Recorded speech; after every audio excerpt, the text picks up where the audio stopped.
today is instrument cluster day. So what I mean by instrument cluster day is we're going to refurbish the instrument cluster, and the best way to actually remove this, okay, so if you go with the proper procedure, you need to have that special tool to pull it out. It's like an L shape, so what you have to do is just hook it in and then you twist. Okay, it'll be like that. Put it in and you twist it and it will come out. So how it works is, I have a spare meter here. So you see this hooks right here, so it will go directly in and like that, and when you twist it, it will lock here. So that's how you pull it out. Okay, so that provided if you have the proper tools. But what if you don't have the proper tools? What I can suggest is removing the panel down here. Okay, this makes your life easy. Also, my speedo cable is messed up. It's not working because somebody installed a W124 speedo on a W123. Okay, so that thing is, you know, the length is different. Okay, and that's not the proper position where it goes, and too much flexing on the cable, it snapped right in the gearbox area. This part is okay, but it snapped underneath the gearbox. Okay, never mind, whatever that is, we're going to replace this anyway. So what you have to do is push your hands here, okay, wherever you can lah. Alright, I like to push it here because got more access over here. So what you do, okay, before you push the instrument cluster, I suggest you to remove the speedometer cable first, because there's not much slack. Okay, so turn it anti-clockwise right there, remove that, okay, and then you push it out like from behind. You push it, pop, and it will come out. Okay, and then you'll have this pin connector, and this is for the clock. Okay, and this is the oil pressure gauge. Okay, you need a 10 mm spanner to actually remove it.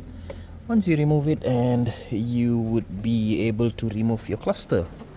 Okay, but in my cluster, the right hand side signal and the cluster illumination light is not working, but I checked the bulbs, it was working. Okay, I mean, it was not working, it's functional. If I change it to this side, it's working. So I assume there's a contact issue somewhere, I'm not too sure where, so we'll figure that out. Okay, and also another side note, do not start your car if the oil pressure line is out, because you will make a mess over here, you see, because that's engine oil right there. Good lesson to be learned. Alright, so that's how you remove the cluster out. Okay, so in order to remove one by one, okay, you have to remove this screw, this screw, this screw, and this screw. Okay, and this thing will be out, and then another screw here, another screw here, another screw here, another screw here, another screw here, another screw here. So this thing will come out right off the bat. Okay, so now the speedo, it's a rotating shaft. Okay, so what happened in my original speedo is this thing is, so wax some contact cleaner in, clean it up, and then you should be able to move it freely, okay, without any resistance or whatnot. Okay, so let's go and see what I've done with the other meter. I've cleaned the meters a bit, okay, and service the gears inside. Okay, what I mean by service the gears inside, okay, I've lubricated it, wax some contact cleaner, okay, and also the teleflex cable shaft. Okay, so now what I can do is I can show you guys how the speedo actually works. Okay, right. So if I put this here like that, okay, wrong direction. Okay, so the rotational, okay, you can see it's going up.